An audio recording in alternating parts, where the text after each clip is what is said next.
Are we starting? Yeah, but I mean, Oh, you'll edit it? Yeah. Okay, what's the first question? Oh, and I'll just tell you, when you're looking at the camera, look at that spot there, because that's where the camera is. If you look on here, looks like your eyes are looking away. Oh, right. I'm going to sit down and have a cup of tea, and then we'll Okay. Right. Do you look nice? Let's see if I look nice. To go down there. You look fabulous. You're a pro. Yes, she's a pro. So, I'm going to introduce you to my world, and this, as you know, is the studio. And I have wonderful friends, and one of them is Claire here, who is just wonderful. One of the amazing things about Claire is that she has had cancer, and we met in the hospice. Very briefly, we met in the hospice when I was volunteering as a patient companion there, and after one day I came into the hospice, Claire wasn't there. I thought she'd died, but she hadn't. And a few months later, somebody tapped me on the shoulder in Tesco's here in Bognor, and I turned around and I said, "I know you." And there's this beautiful woman with eyes, and she had hair and makeup and fancy clothes, and she said, "It's Claire. I'm from the hospice." I thought, gosh, you are. So from that moment started a wonderful, deep and long friendship. So Claire's had a lot of experience with the idea of death. She's had to face it. Claire, how long have you had to face the idea of dying? 12 years. 12 years now. So what, let me just, I've got some questions. Hold on. We wrote out questions, so Claire and I can talk forever without having to write any questions down. But I thought, first question to ask you, Claire, is what started you on this journey? And I'm just going to mention that this journey, to me, that Claire has, is about her coming to terms with the whole concept and idea of death, of dying, of not being here, of loss, of losing everything, of what lies beyond, of loss and darkness and light too. So what started you on this journey, Claire?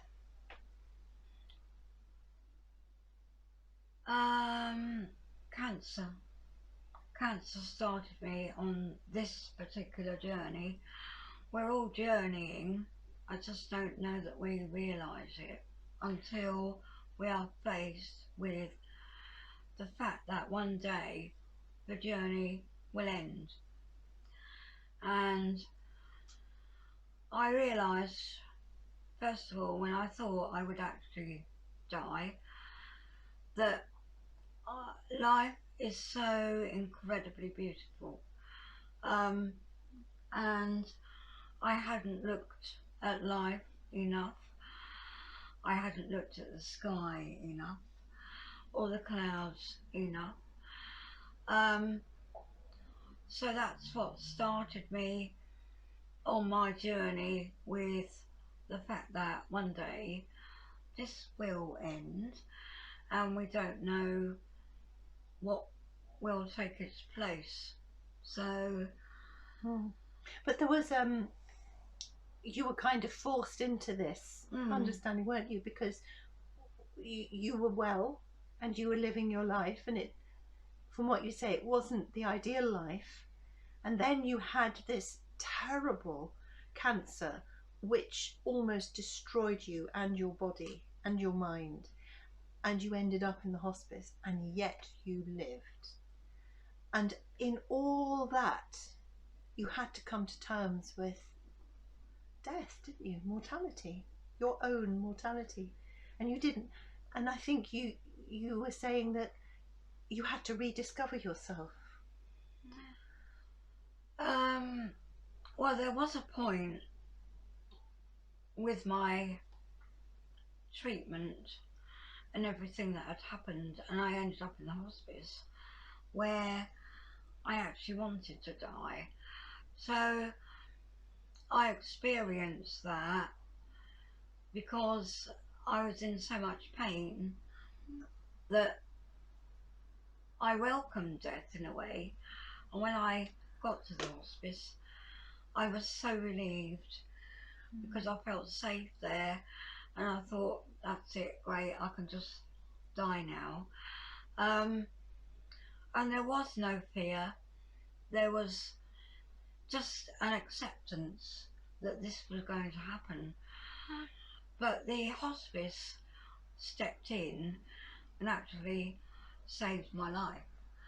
Um, and where amazing people like Tony were helping me, comforting me, journeying with me on my journey, and actually saving me. Um, so it had got to a point where I wasn't thinking about my sanity or my physical being anymore. I was just safe in a kind of little bubble, and that was it. But yeah, the hospice saved me, and then I didn't really think about the future. It was just a case then of day to day, getting through day to day, and getting better, learning to walk again, um, getting my energy back, and just not really being afraid of that word cancer anymore. So it did lose its power in that way, and I was just so grateful to have another day, because another day is not guaranteed. We don't know what's going to happen. Um, and a lot of the time, when it actually comes to it, we don't need to be afraid actually, because I don't think we'll know when it actually happens. So, yeah, there can be an acceptance, and since then, I've learned to live with the fact more and more that death is imminent. Do you feel that you tasted it a bit? Definitely. It would be very hard to describe that, though. Um, I used to think of it as just a blackness. Um, there was nothing, there would be nothing. But after 10 years since being in the hospice, I now think of it as I would actually go to another planet, or I would just be expelled into like the sun or the moon or the stars. Um, I will be in the universe somewhere, and I now think that I will meet people that I've lost to death before as well, on maybe another planet. So there's some comfort in that. I've dreamt about it. Have you? Yeah, I've had visions about it, that people that I loved dearly and really, really missed, who have died, they're all there waiting collectively. What about before you had the cancer experience, which I have to say, Claire's cancer was neck and throat, wasn't it? Head and neck, it was, Head and neck. yeah, it was in my, it showed itself in my neck with a tumour, but in actual fact, the primary site wasn't discovered until 18 months later on my tongue. Gosh. And they discovered the primary site because it had moved from my tongue to the first place it was, and this other side of my neck as well. So, you know, you didn't think about death very much before No, the cancer. no. But how long was your cancer journey before you left the hospice? In which time you had the most traumatic experience of treatment and pain until you left the hospice and began to get better. So how long was that? Probably nearly 2 years. And no, I didn't think about death before. I thought I was invincible. And when I first got cancer, I thought, no, this is not me. It can't be me because I'm not going to die. But of course, I will. And it's a shocking thing to think about, death. But, you know, we need to think about it, I think, because it will happen. And it would be lovely if we're not afraid of it. So the next question is, how do you feel about your own death? Um,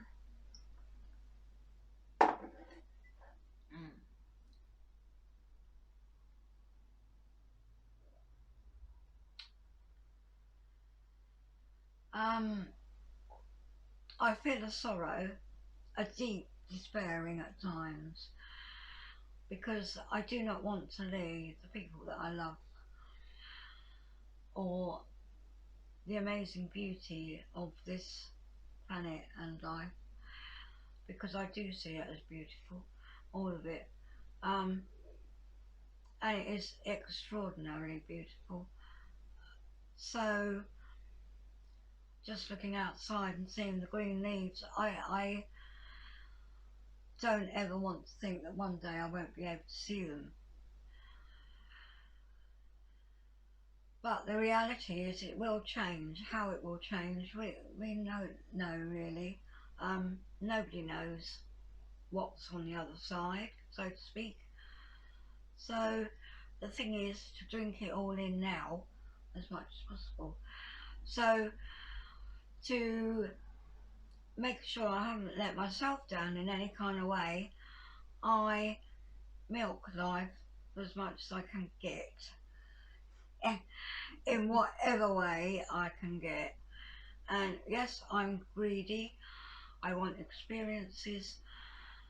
Um, I need courage every single day to get on with life, get up, get out, see people, get on with it, with a disfigurement now and serious difficulties at times with eating, but after a year's convalescence from the last major surgery, thank goodness I've turned a corner and I'm not afraid to get out there with my disfigurement to begin with, as Tony knows, and Tony was with me every step of the way, every single week. Would come out with me in the early stages. I would cry in Sainsbury's, cry in Tesco's, wherever it was, because I've got quite institutionalised and out there was totally terrifying.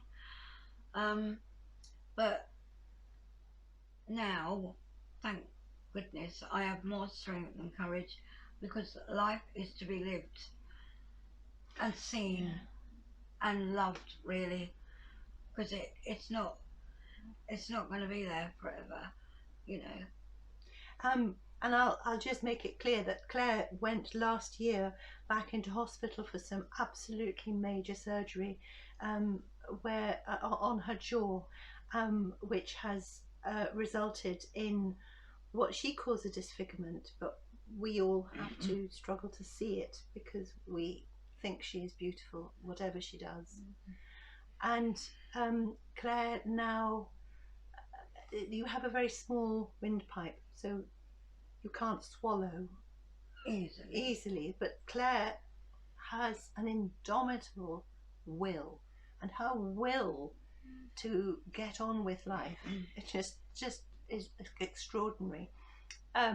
So she has now arranged that she can eat food if it's pureed instead of having a feeding tube, and she just gets on with life. She is greedy. She wants experiences. She wants to be back out there, living, experiencing, feeling.